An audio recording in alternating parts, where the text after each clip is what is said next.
Hi people, so it's February 22nd, 2025. Today's video is about the ground kind of flooding. Kinda. Drain doesn't work. Like the pump like that.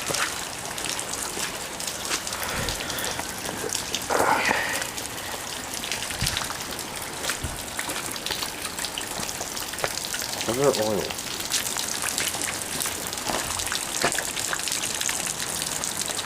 Do that too, right? People. What is that? Is that oil? Okay. Yeah, it's coming from all the way up here. What is this? Skipper? Okay, well. Yeah. This is how my egg comes. That's where it comes from. It comes from all the way over there. Yeah. Down, get here, and then. So it looks like it came all the way over here too.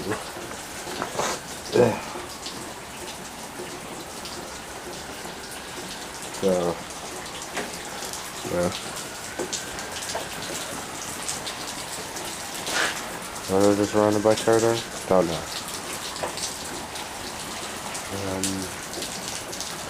But yeah, it's just stuff.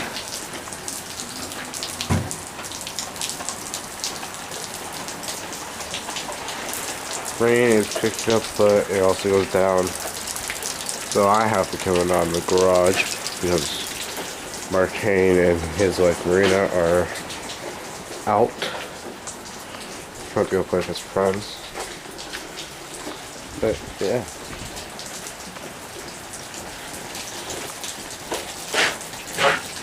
It's all slimy and everything.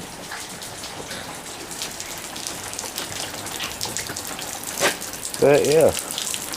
Enjoy all. Just I don't want to step in that because I don't know what that is. Like it's coming from all the way over here. Are you oil or something? Like, huh? Scared?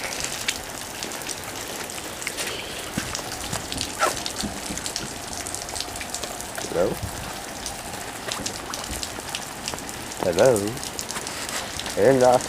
Hello? But yeah, drink works. It looks like it's working a little bit.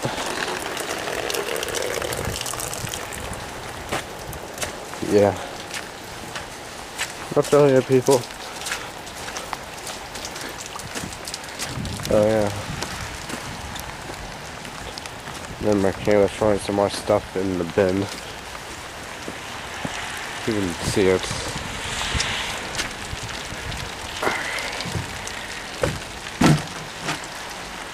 Yeah. Just wood. Well, let's try it today. Close this.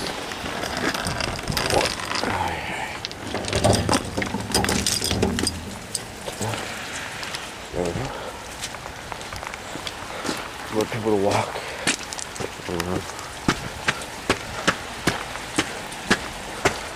That's it. Bye. Okay. Today is February 23rd, 2025 at 8:30 in the morning. I'm looking at Surrey weather. It's supposed to quote-unquote rain all day today. Oh joy. What did I do yesterday? Well, we knew I was going to crash and sleep. Dishes didn't get done. No laundry got done. I basically slept. I didn't eat very well because I was too tired to get up and do anything. I had some of that salsa I made with some salsa that I bought, mixed them up. It wasn't that great. Andre said it needed some vinegar in it. and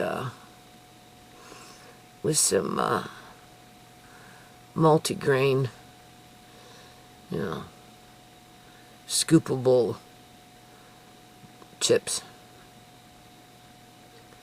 And what else did I eat? Donuts. Andre went off and bought donuts. That's it. That's all I ate yesterday. And slept. And Andre fell asleep, had a nap, and then he got up again. So everybody was up at, I don't know, 2, 3 o'clock in the morning. And I went back to sleep. And they're still sleeping, and I'm up now. Look at my eyes.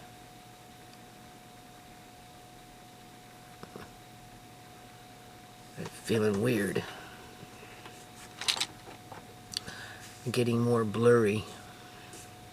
Changing the cataract was the worst thing I could have ever done. Oh yeah. I should have left it there for as long as I could have possibly left it. But besides that point, it's not just the cataract lens, right, people? Last time I was out, 2 days ago, because I didn't go out yesterday. I wanted to, but I was like moving really slow and like an old woman. Alright, a little stiff. When was the last time I went out? I don't even remember. Alright, it doesn't matter. I'm dealing with warmongers. I've been saying it for years. Alright, welcome to the new Congo. That's all it is, people. Alright. Barking up a dead tree. A lot of dead trees in Canada. When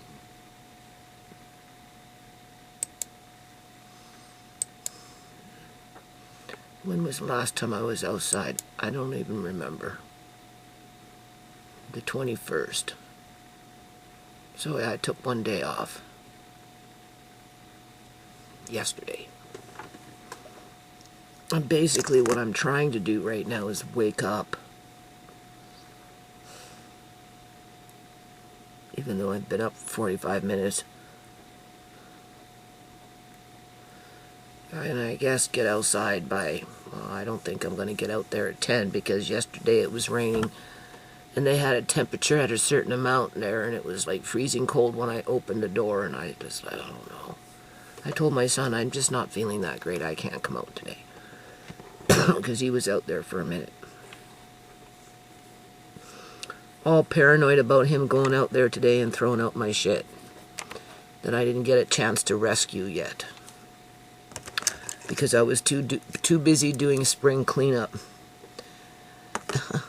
In terms of old wood around the yard.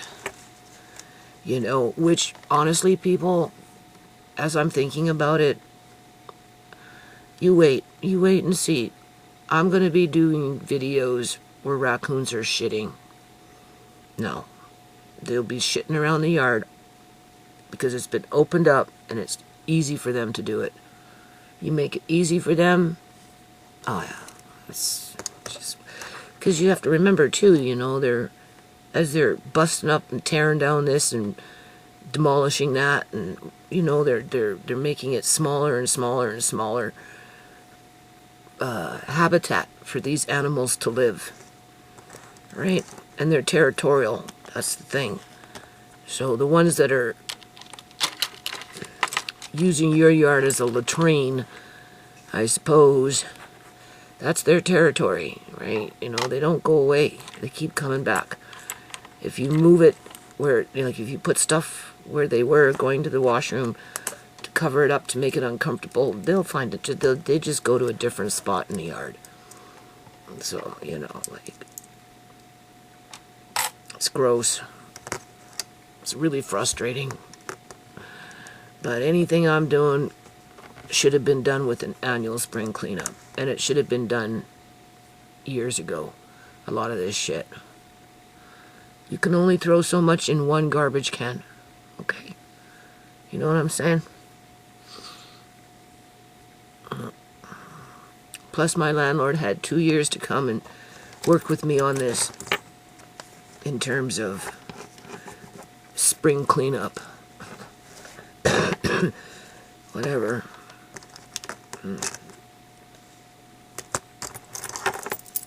Warmongers are the ones that have the power. Because they're warmongers, right? Whatever that war is, I've been thinking about Uncle John lately. That was a different kind of war. How he was holding down the fort for that week. Cats. Holding down that week before he went into the hospital because I was sick with the flu. And I don't normally get sick, but I did that year. That was the last time I was sick. And I slept for a week. And he was watching Andre and keeping an eye on the kids and standing guard in the kitchen and checking up on me. And he goes into the hospital and 3 years later he's dead. Yeah. And there was no indication that he was going to be dead before he went in. All he got was a lung infection. And because he was drinking lots of coffee and shit, he got a little dehydrated and got a little bit of delirium because of his age with the lung infection. And what did they do? They destroyed his life, locked him up in hospitals, and he died. Died at 80 years old. He was 76 when he went into the hospital. He was still young. Yeah, and everything that they did to him put him into an early grave. Yeah. So they could steal his money. That's exactly what they did. That's why he left Victoria, people, because he didn't like them. I don't know. They were always wanting money from him. Marilyn and Zig, they were the worst. Carol was his favorite sister, the baby of the family. He really cared about Carol, but Marilyn, no. Eleanor, no. And he had no relationship with Mike, his brother, because his brother works up in the mountains as a forest ranger or something like that. So, the only time he ever seen them was when he went for a annual birthday for his mother. You know, it was just something they did. They'd all come together on her birthday and go out for fucking dinner. Other than that, what did they do? They raped him. They put him into an early death. And I'm apologizing to him for not telling him when he asked me, Judy, do you think I should ask them, my mom or whoever, if Joan left me money? He asked me, people.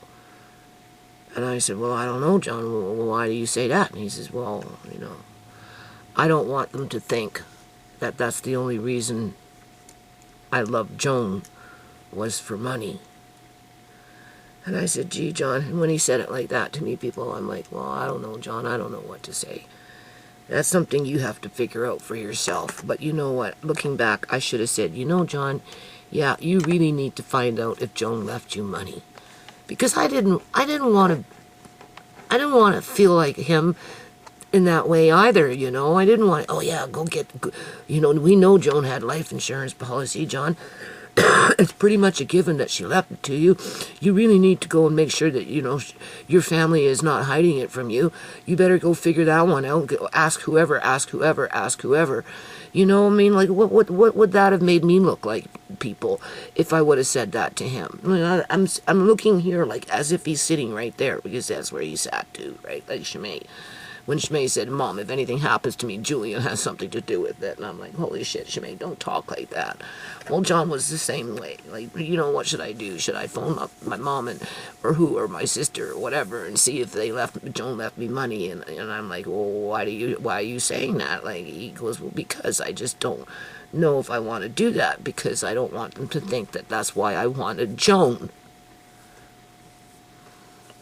And I didn't push it. I'm like, okay, well, I don't know, John. If that's the way you feel, don't ask. They should tell you.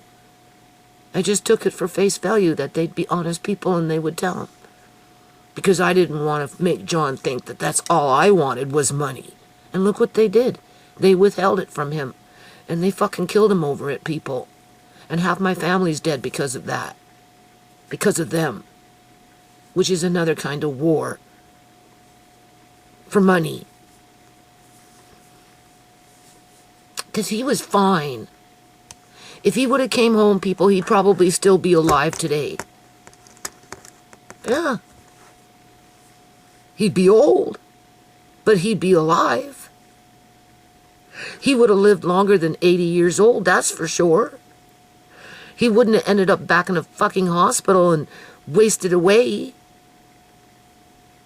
They put him into long-term care. As soon as they got all the freaking paperwork done, that was it, and then they wrote him off. And then they fucking abandoned him and left him there, and that's why, and I know that for a fact, people, because that's why Joan came over here, because that's what they did with other people in their family. Joan's mom and whatever, and Joan didn't want to be left alone, sitting in some fucking care home waiting for Debbie, her adopted daughter, to show up once every 5 months.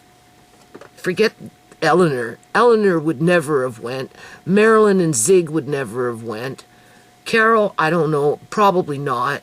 Mike wouldn't have, because he's out in the fucking mountains and doesn't give a rat's ass about they. None of them liked Joan. Joan was a bulimic and an anorexic, going in and out of mental institutions. But look how fucking fast they were to scoop up on her life insurance policy. Hey?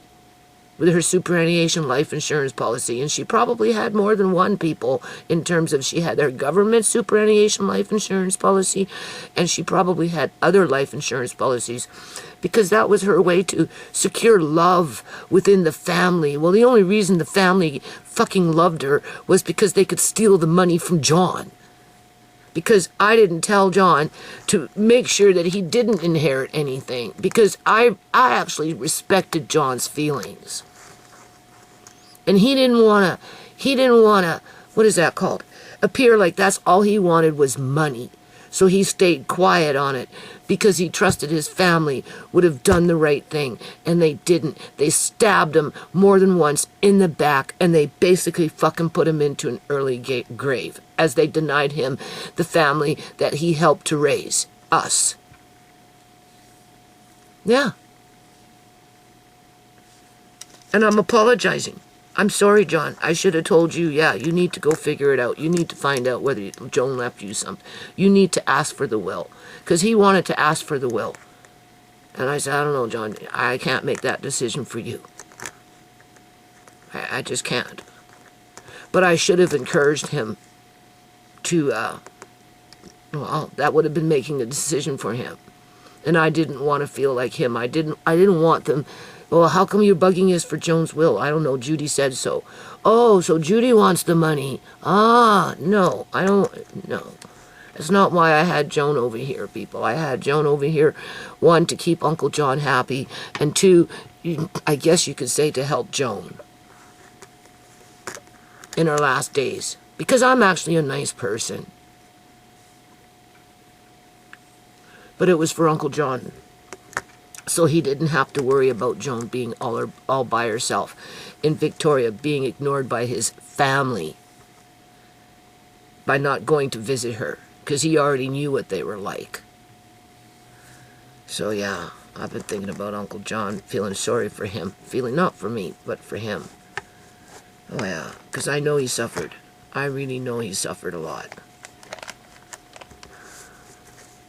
Like, I feel like crying for him. Because I'm dealing with the same kind of people. They're just a different color, that's all. right? And there's a lot of them, which turns it into a war. So you have to resign yourself to be a prisoner of war. Maybe that's what I should call this video. A prisoner of war. Yeah, because I don't want to go outside, but I have to. Yeah.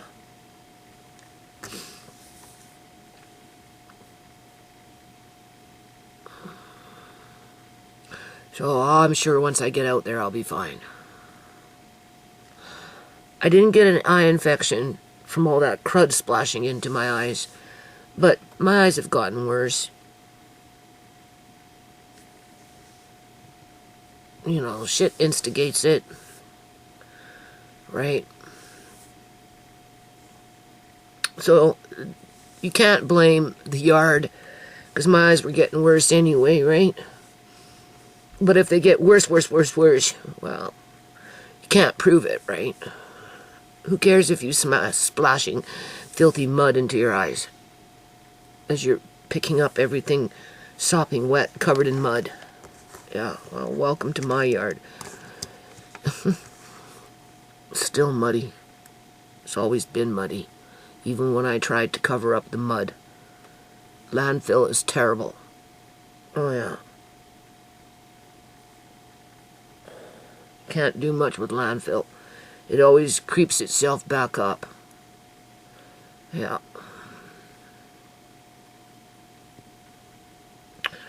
When the topsoil washes away, what do you got? You got landfill. Or anyway. Okay, so no feeling sorry for myself. Alright. Yesterday, I did another $200 order at Canadian Superstore. What did I buy? 4 boxes of Pampers at $30 a box versus at $40 a box. So I saved some money there, and I got PC points. And that's one of the reasons why I bought them, because not only were they on sale, but I got $20 in PC points. So I saved myself about $60 by buying it the way I did. And they're size 7. And I like Pampers better than Huggies. But I still get a little Huggies. I still have Huggies in the house from the government, right? Through that assisted, at-home program. So when those ones run out, I'll get Huggies. But I find that Pamper is the better diaper and is not so quick to leak out, right? So between the 2 diapers, it's been working a little better, right? In terms of Amari leaking and stuff. And then I bought 16 cans. It was supposed, or 17 cans. No, it was supposed to be 18 cans. But they gave me 16 cans of chunky soup, chicken and corn chowder, which comes in at 280 calories per cup, and there's 2 cups per can, right? And that's good for Amari, because that's, a fair amount of calories, so, and 2 meals, right? But still not meeting the calorie count in terms of trying to pump it up to 500 calories per meal, because he's, you can only feed him so much, right? But it's a good 280 calories per cup. So I picked up on those because they were on sale at $2.50 a can. And then I got 6 cans of spicy chicken something, same chunky soup, right? So that I could round it off and get more PC points. So I ended up saving $35 on my bill, so that's okay. And 4 cans of salmon, little taller ones, because salmon has gone up in price and they had them on sale, not by much. They're the same price that they were before they raised the price. So I thought, just scoop up on them now, because that's something that you're giving more and more to Amari, right? and 2 heads of lettuce. And it was $217. Well, the diapers were $120, right? They're almost $30 per box. But still. I don't know.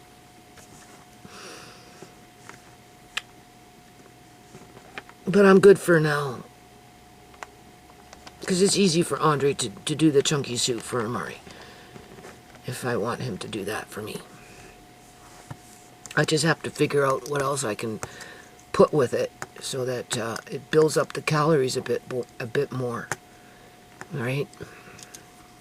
I suppose you could add more whipping cream into it. Maybe. Couple of more tablespoons. There's an idea. Well, I'm glad I mentioned it. Yeah, because we're still not meeting that calorie count, right? And even then, we're pumping food into him left, right, and center. That's pretty much all we do all day. That's all I say. He needs to eat. He needs to eat. Yeah. Everything that I grounded up is pretty much done with. It's all right, but I can't grind up. If I didn't have to go outside today, I'd be back grinding up food for Amari, but I can't. I have to go outside, and I'm not going to pull out wood, and I'm not going to deal with the blackberry bush. That guy should just leave it alone until spring so that, and when everything's dry, we can really take a good look at what's going on back there. And, if, maybe repair the fence might be an idea. Otherwise, that thing is just going to go nuts. So, I don't know. No, I don't think I'm going to bring the camera out, people. And if I do, it will only be to prove that I'm out there in the rain again. Just to document it so nobody can say that I didn't do it. Yeah. You treat me like, I don't know, people. Anyway, I feel so sorry for Uncle John. What happened to him, I should have been stronger. I should have said, John, you know what? You have a point. Yeah, you need to get up on that phone and start asking around to see where the will is because you want a copy of it. And if I would have done that, people,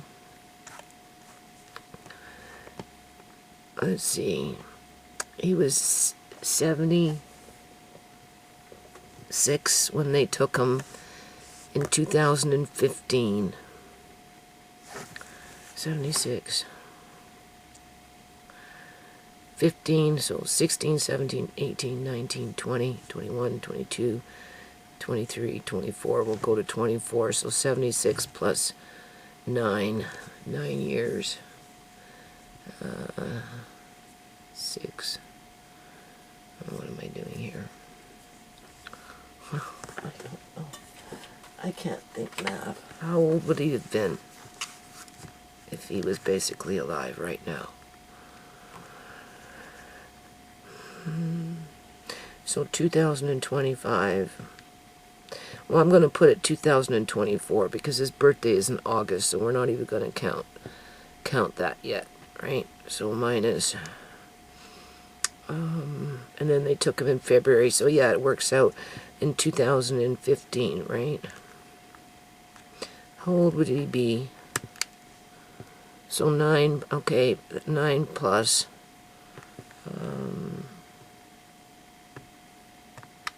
76. Can barely see. This eye feels like it's got a big ball of gum in it. Yeah.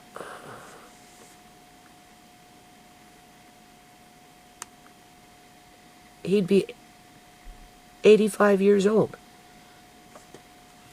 He could still be alive, people, with us. You see, that's the thing. He could still be alive.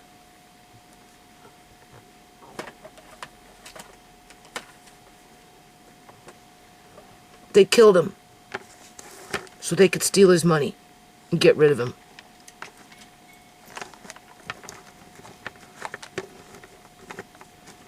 And for that, I apologize to him, even after all this time. Because he didn't deserve that. And that's another thing. Uncle John only had one will. It was written in 1995. And, in around that time. Yeah, something like that. And, because he was a government worker, right? Up until age 65, the government would pay into his superannuation life insurance policy. And then after age 65, he'd have to start paying. And so, well, what do you want to do, John? Well, I don't want my family to steal it. I don't want them to kidnap me, lock me away, and steal it. Because if I leave it to you, Judy, right, after age 65, I think he left some to Debbie, or so, I don't know what. Okay, so the point was, he didn't want to continue on with it the older he got, because he didn't have a choice with the government. So it is what it was, right? If they were going to come and, if he died before 65 years old, he felt that they were going to come, poke their noses into his life, steal his body, and steal his superannuation life insurance policy. If he died before 65, but he couldn't do anything about it because it was paid for by the government. Once he had a choice to continue on with it, to continue paying into it, he said, no, I'm not paying. I forfeit it because I don't want the family, my family, Judy, his family, Eleanor Gilding, Marilyn and Zeg, Mike, Michael, his brother, Carol, and Elaine. There was 5 of them, right? 5 brothers and sisters, right? 1 brother and 3 sisters. Elaine, Eleanor, Mike, Elaine, Eleanor, Mike, Marilyn, Elaine, and Carol. He didn't want them come looking for it and kidnapping him and just whatever, fucking causing trouble, trying to lay claim on it, destroy my family, our family. He didn't want his extended family, his sisters and his brother, to destroy his family, me and the kids. So he let it go. And he never paid into it. I think it ended in 2002. Yeah, I have the paperwork to prove that. And honestly, I think with just how corrupt that whole situation was, with Eleanor being in a senior position within the government healthcare system, you know what? I wouldn't be surprised if they didn't somehow reinstate that superannuation life insurance policy, falsified records, and got a payout on it. Because when John was taken, that first week, Shemay was on the phone with Cheryl, John's niece, because that was Eleanor Gilding's daughter, because they wanted his ID. Right? They accused me of stealing his wallet, even though it was at home. They wanted Shemay to look around for his superannuation life insurance policy because he was so sick, people. They almost killed him when they took him, and he woke up over there. That's why they rushed him to the emergency ward. And they thought maybe he would die. So they wanted to know where his superannuation life insurance policy was, and they were bugging Shemay to go look for it and to find his wallet so that she could send it to them. She didn't record it at that time because she didn't, we got blindsided. We didn't know what to think. But she told me about it, how Cheryl was bugging her to look for John's superannuation life insurance policy, and it's big bucks, right? And his wallet, because they were hoping to cash in twice, not only steal John's inheritance with what Joan left him, but they wanted to cash in on his superannuation life insurance policy. But when he turned 65, and I said, okay, John, do you want to continue paying or not? He goes, no. I said, why? He said, because my family will come and hurt you, Judy. They'll come and they'll try and take everything away. They'll cause so much trouble. It's not worth it. Let it go. I said, okay, well, if that's what you want, John. And c'est la vie. I never helped him to continue on with the payments in terms of doing the paperwork for him. We just closed it. We ticked the box where, nope, wasn't going to pay into it no more. Now, whether they falsified the records and got a big payout remains to be seen, because the government never investigated it. Clearly, the government doesn't care about fraud and those kind of crimes. They don't, people. And maybe they got that payout. I don't know. All I know is that they shouldn't have. And I hope the hell they didn't. Yeah, I do. Because I fully understand what John was saying in terms of how evil his extended family is, his sisters and his brother, how evil they are, and money grubbing and hungry, and will do anything to get it. Right? Yeah. But I apologize to him for not telling him to find out whether, he wanted a copy of Joan's will. But he just didn't want to appear like all he wanted from Joan was money. He didn't want his sisters and brother to think that all he wanted was Joan's money. He trusted that they would tell him the truth if something was left to him. But they didn't. Instead, they hid it, they plotted and schemed, they hoped he'd die, and if he didn't die, they waited until he got into the hospital, and then once he got into the hospital, Eleanor Gilding, that's her that's her marriage name. Gilding is the married name, right? Duncan is her maiden name. Eleanor Gilding, who seems to still be employed with the province of British Columbia, Canada, till this day. I don't know how old she is, but she's getting kind of old, I can tell you that right now. She's creeping up there, unless it's just up on the server and they haven't taken it down yet.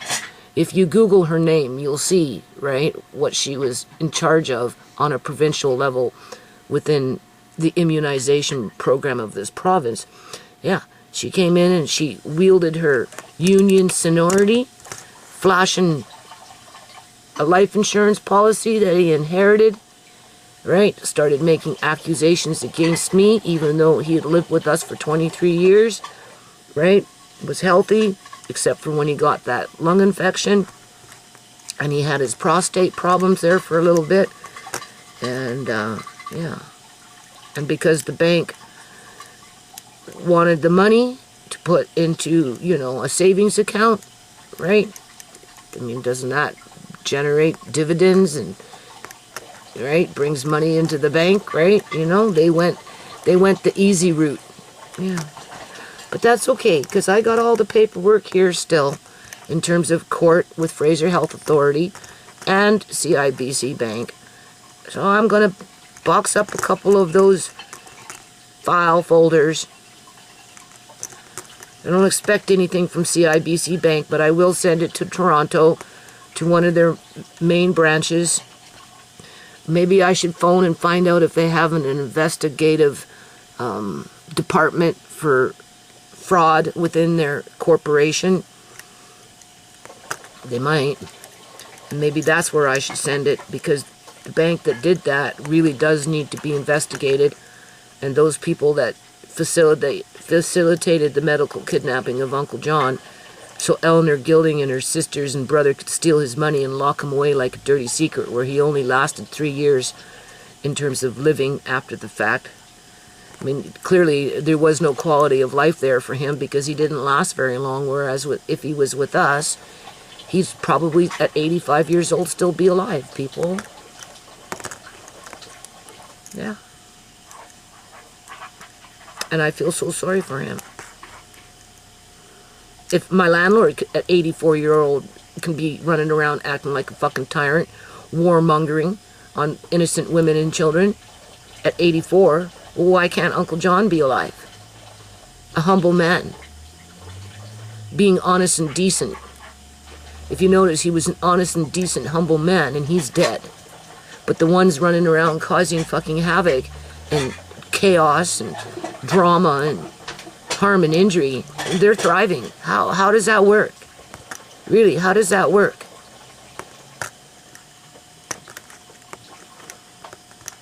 So anyway,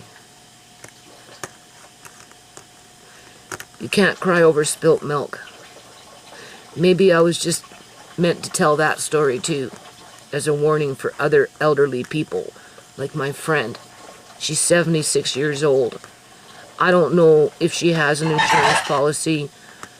I don't know if she worked for the government. I never asked, right? I don't pry like that. And clearly she's on some kind of pension. Where it comes from, I don't know. But what do you think's going to happen to her once she's evicted from her home after 30 years of living there with no place to go?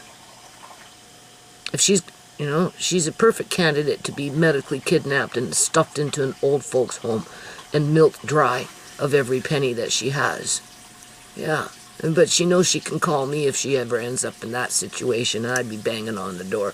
Let me in. I want to see my friend. Motherfucker, he ain't getting away with this time. No, no, no, no, no, no, no, no. And then after they took John, what did they do? What did they do, people?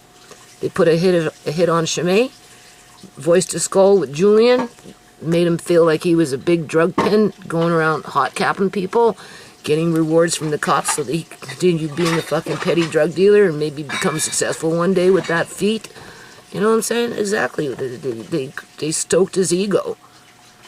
Right? Because that wasn't the first time he was around a dead body with fentanyl, people. They let him walk. Then there was another 2 more dead bodies. Yeah. Because they never fucking charged him. Right? So his so-called half-brother died because of him and drugs and somebody else in there.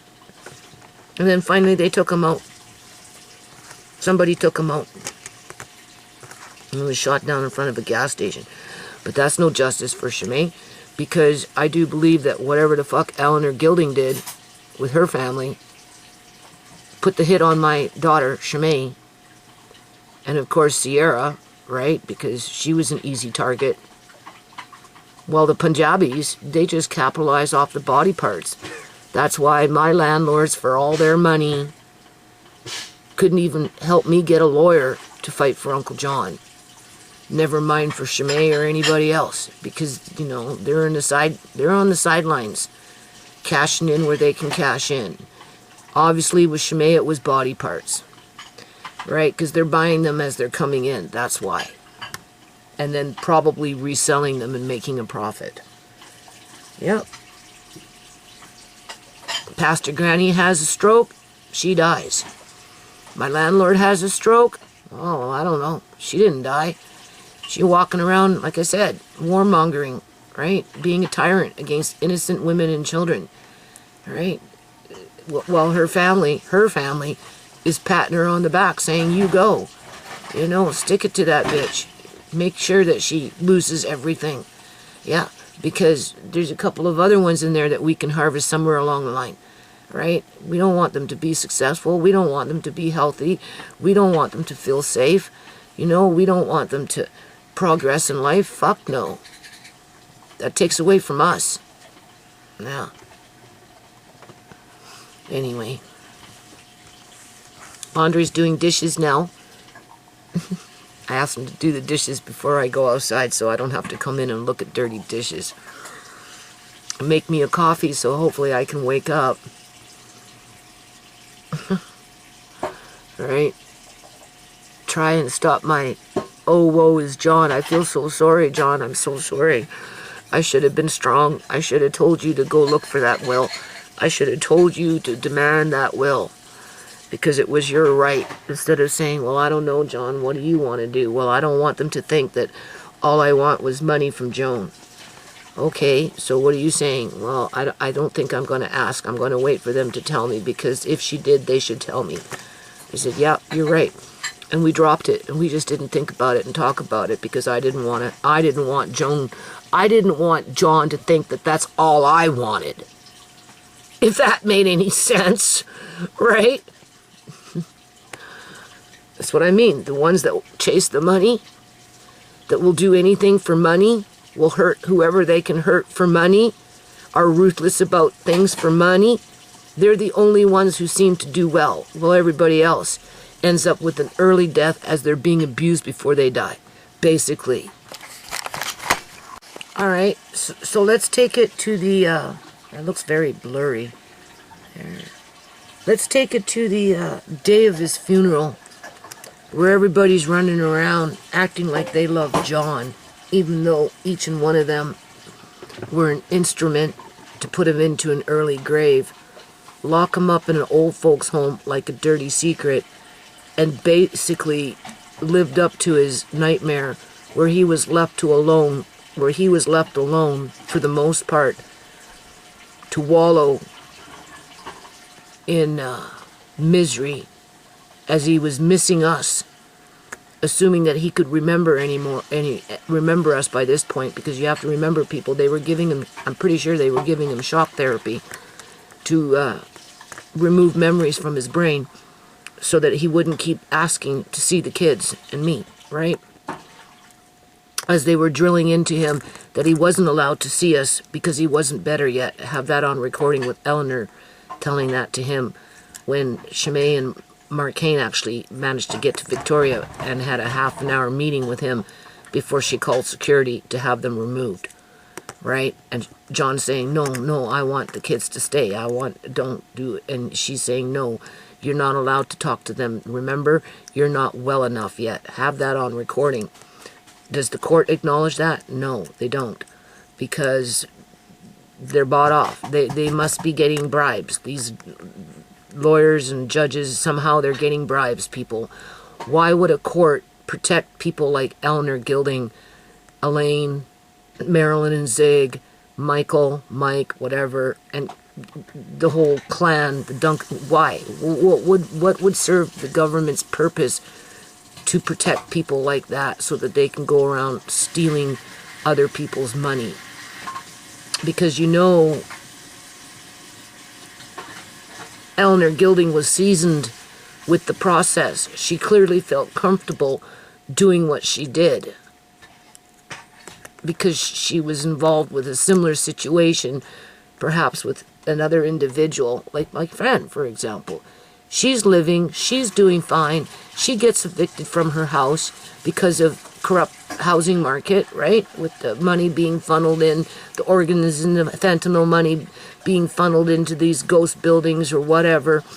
And she ends up losing her house, and within a year, something happens where she ends up in long-term care. Now her pension is paying to be locked up into long-term care with, minimal services in terms of, look at with Joan. When they didn't want her anymore, they just shut off the IV and wouldn't give her water anymore. John and I, we figured it out. That's probably what they did with John too.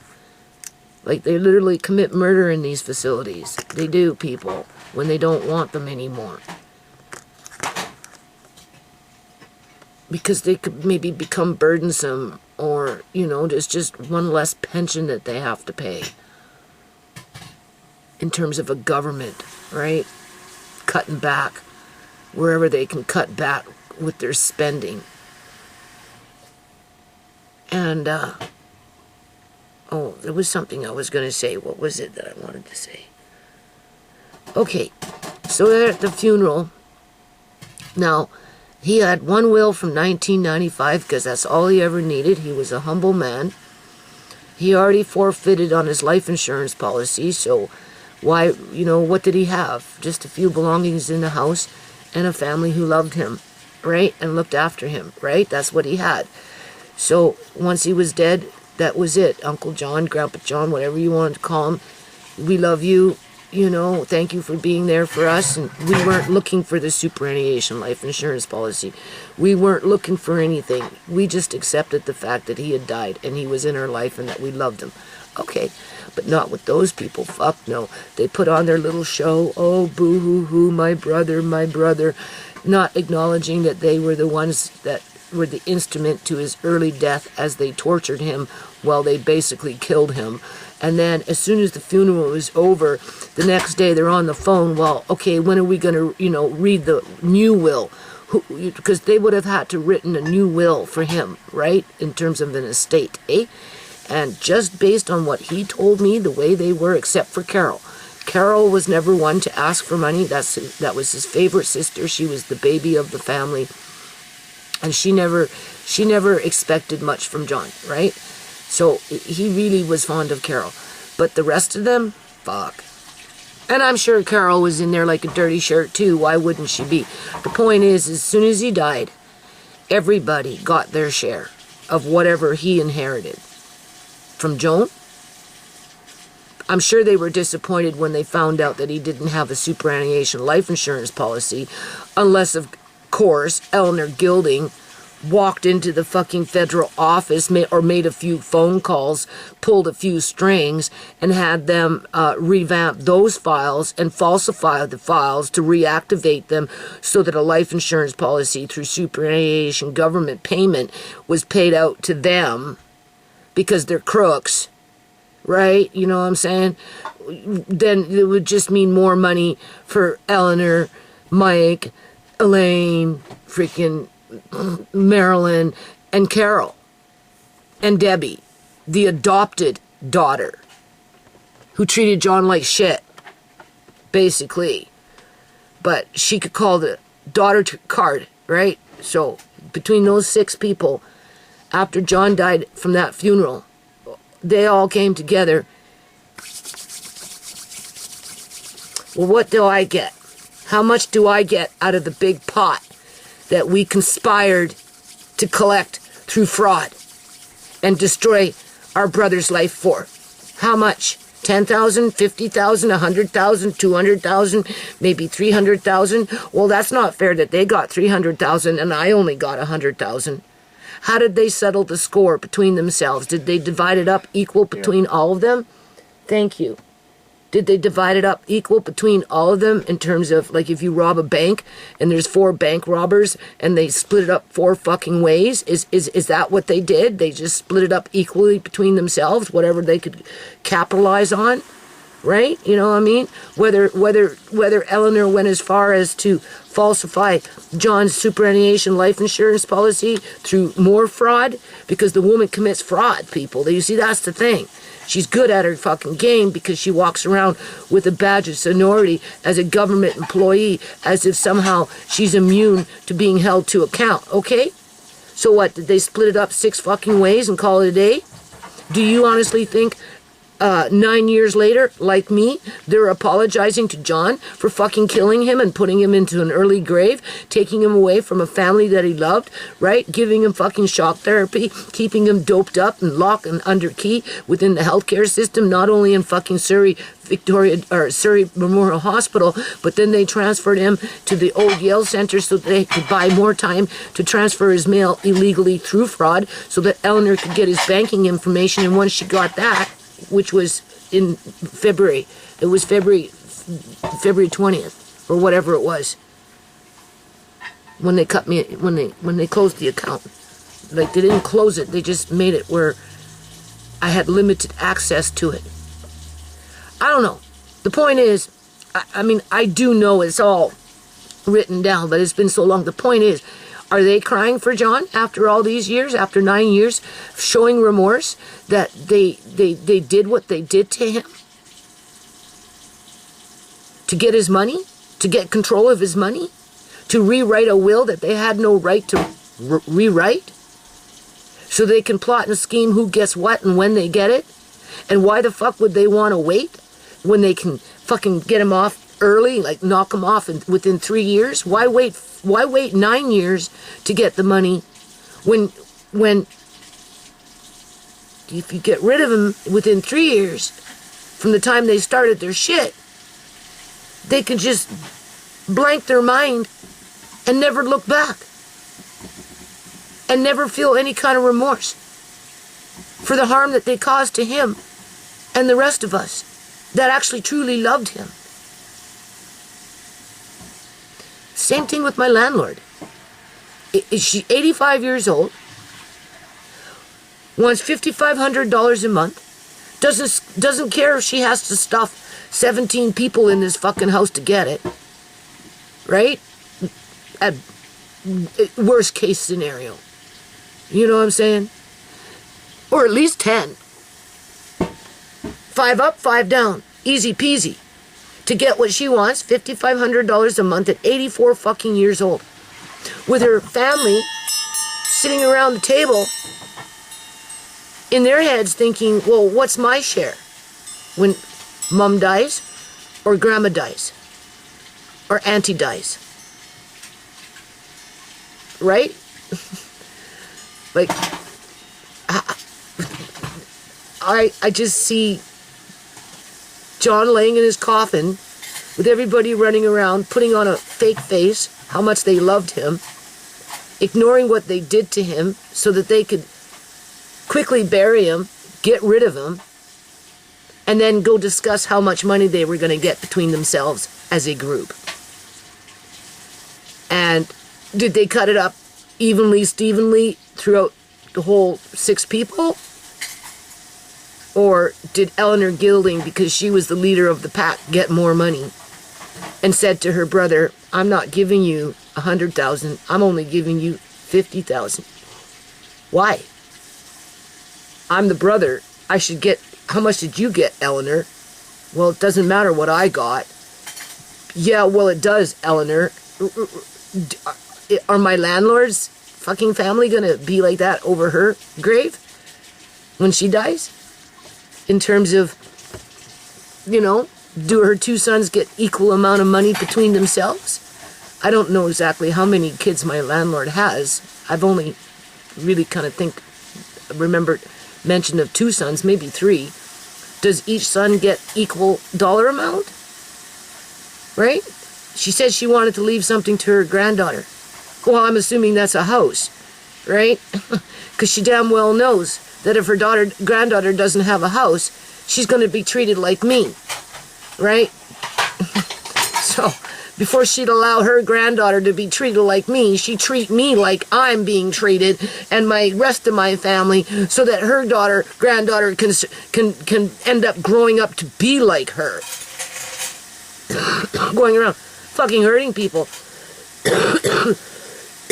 over a course of a lifetime, so that everybody can grovel over the money that's left behind and make sure that they get their fair share.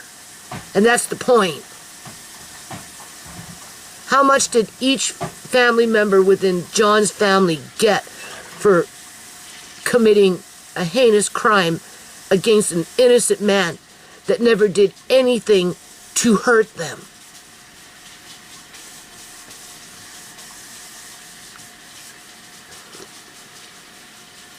Whereas with us, if Uncle John would have died naturally, had a natural death, with his family around him who truly loved him, we would have buried him. And we still love him to this day. And that's why 9 years later, I'm apologizing to him saying, I'm sorry, John. I should have told you to ask for that will. You had a right to know, John. You have a right to know. Don't be afraid to ask. Put your feelings aside. Who cares what they think? You know you're not asking because you wanted money. I know I'm not telling you that advice because I wanted money. It was because it was the right thing to do in the family themselves, the Eleanor, the Elaine, the Marilyn, the Mike, even his favorite Carol, right?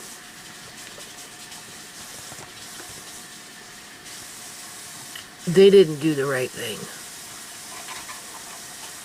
But I don't think they're feeling any remorse.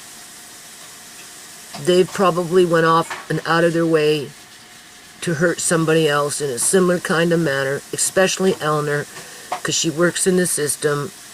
So she just went and targeted some other old person, made it where they got locked up like a dirty secret, and those assets ended up within the public guardian and trustee, and everything went on to lockdown, so that agency had something to do and could exist.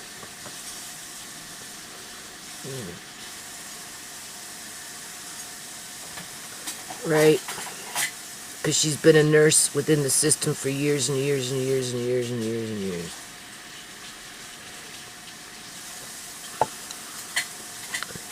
So, I'm just wondering what will happen when my landlord dies. How they're going to come out of the woodwork and sit around the table and play their poker face, waiting to find out exactly what she left them and how she left it to them. Because that's the only reason they're sitting around that fucking table. Because they want to know. And they want to make sure they get their fair share. Yeah. Unless, of course, they're a black sheep and treated like something less than within their own ethnic group. Right?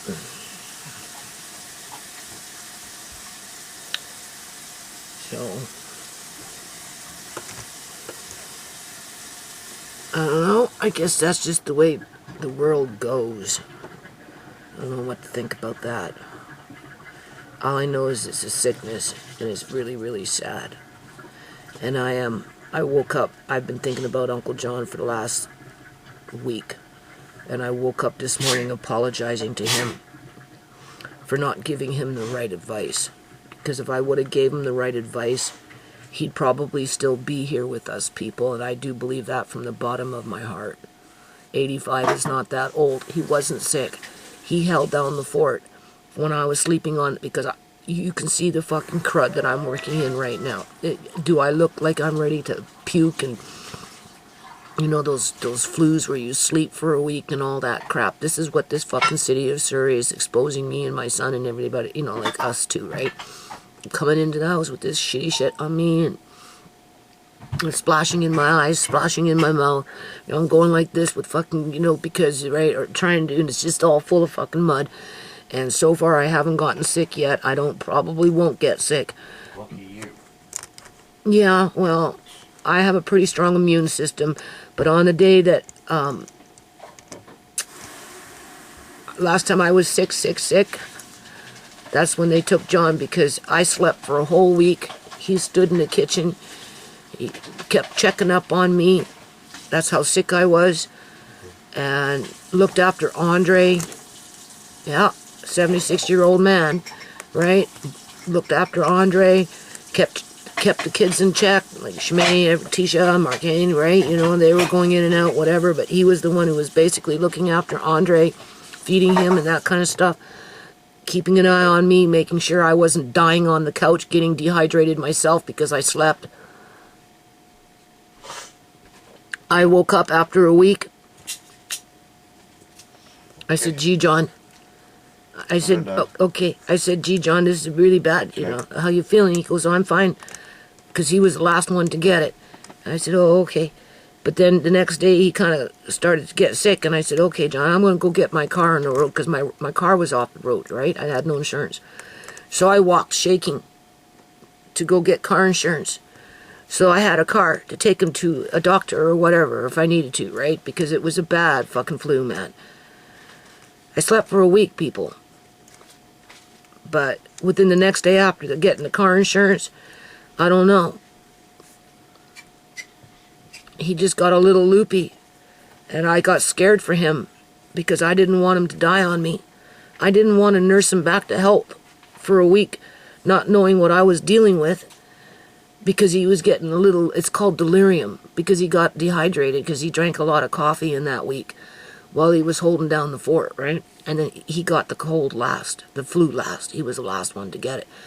And it got into his lungs. And that, because he got the pneumonia, that's what made him, with his age, get a little bit of delirium. But I didn't know that at the time, right? And the kids were helping me to give him, and he had diarrhea and all that crap. So the kids were helping me to give him a shower. Like Marcane was helping him to take showers and stuff. And, I'd take him to bed, and, Shimei would tuck him in, and I'd make him nice little soup or whatever. But, he just got a little loopy, and I said, John, like, there's something going on here. I think maybe I should call non-emergency, just have them take you to the hospital through the ambulance, because you'll get seen faster versus taking him in the car. Because I already got the car on, I was going to take him to the doctor's office, but I didn't want to take him in the car to the hospital and then sit in the emergency ward waiting room for hours and hours and hours and hours and hours with him, right? So I discussed it with him, and I said, gee, John, I think maybe you need to go to the hospital because you're getting kind of loopy, right? What is that?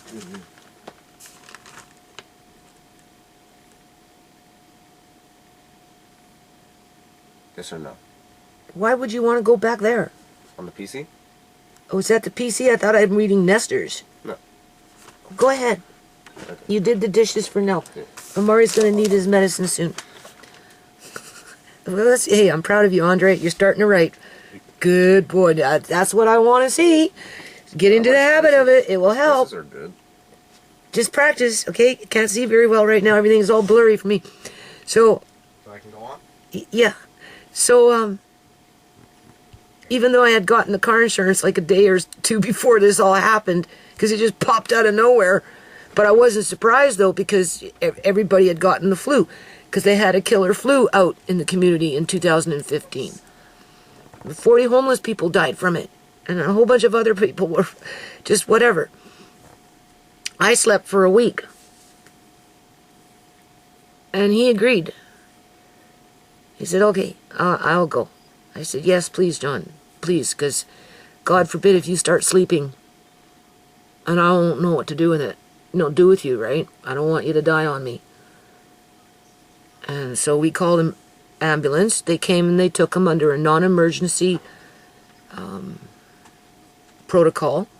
Shimei handed the wallet over to the paramedic to take with them so that they had the ID of John. He said, no, don't do that. It will go missing. You keep it. So he gave it back to Shimei. They took John.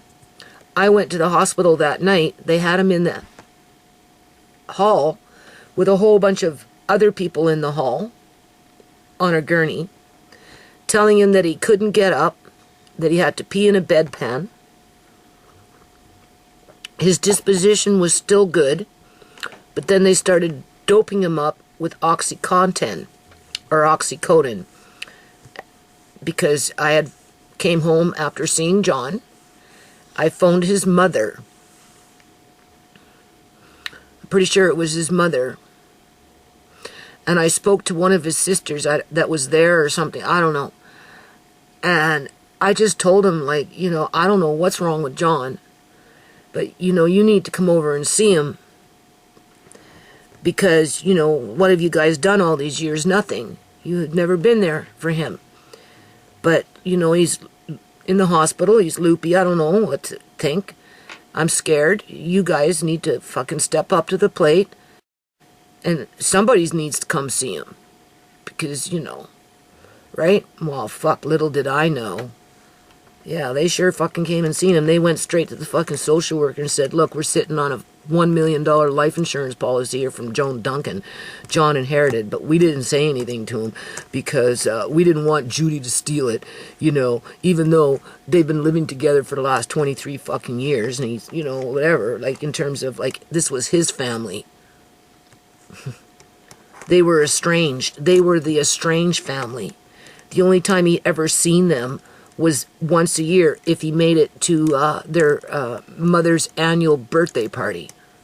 That was it. Never fucking phoned him. Nothing. In all the years that John lived with me, Debbie Duncan, the so-called adopted daughter, I think phoned him like 5 times in 23 years. You do the freaking math on that one, okay? Eleanor Gilding never phoned, not once in 23 years.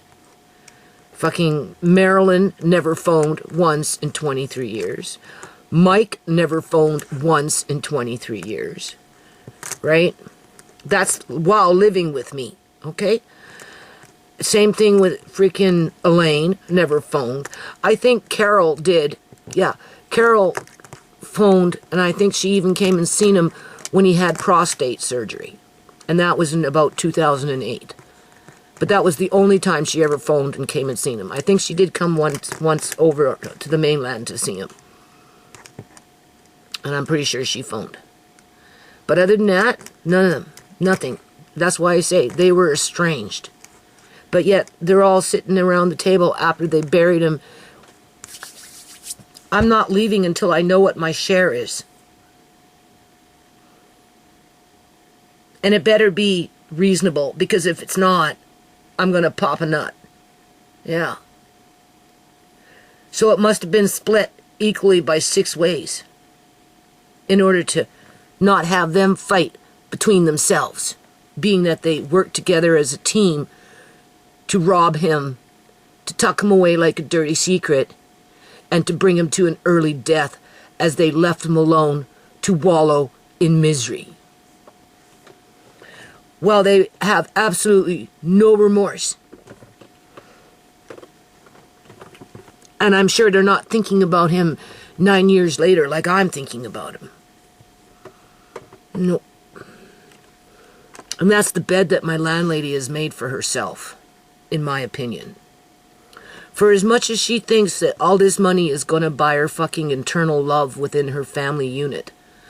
Because, you know, Joan, nobody would have loved Joan unless Joan had the money for them to love. They didn't love Joan. They loved the insurance policies. They loved the money. And that's why Joan fought so hard to keep them. Because she knew it. It's hard to love an individual that has bulimia and anorexia for their whole life as they go in and out of mental institutions. Do you honestly think the Duncan clan loved that and held that to esteem? No. That's why Joan ended up over here, and we looked after her in her time of need with her multiple illnesses, because Uncle John didn't want to abandon her and leave her alone in an old folks' home in Victoria, being ignored by everyone over there while she wallowed in misery. So he had her come over here, and we looked after her. But we didn't look after her for the money. No. Because if that was the case, I would have jumped on the opportunity and said, oh, you think that? Well, you better find out, John. You know, I want to know, because that's money in the bank for us. No, I said, no, John, you do what you want. Like, if you feel that you don't have to, you know, right, then fine. Just let it ride. And we let it ride. And we didn't discuss it. And then we got blindsided by it, both of us, the whole family. And then they put a hit on Schmate. Because they're the ones with the money. Just like my landlords put a fucking hit on my family. Because they're the ones with the money. Right? They're not interested in having families like mine be viable. They need the body parts. John was money. Schmate was body parts and money. Same thing with Sierra. And what they're doing now? What? Building a case for what? It's just a matter of time before another one of us die, which means more body parts and more money. Well, my landlord is thinking, oh, well, so, when I die, we'll sit around the table, we'll get their share, and they'll love me. They'll never forget how much I love them because I left them that money. And because I left them that money, because I love them, regardless of who you hurt to get that money, that's the reason they love her, is because of money.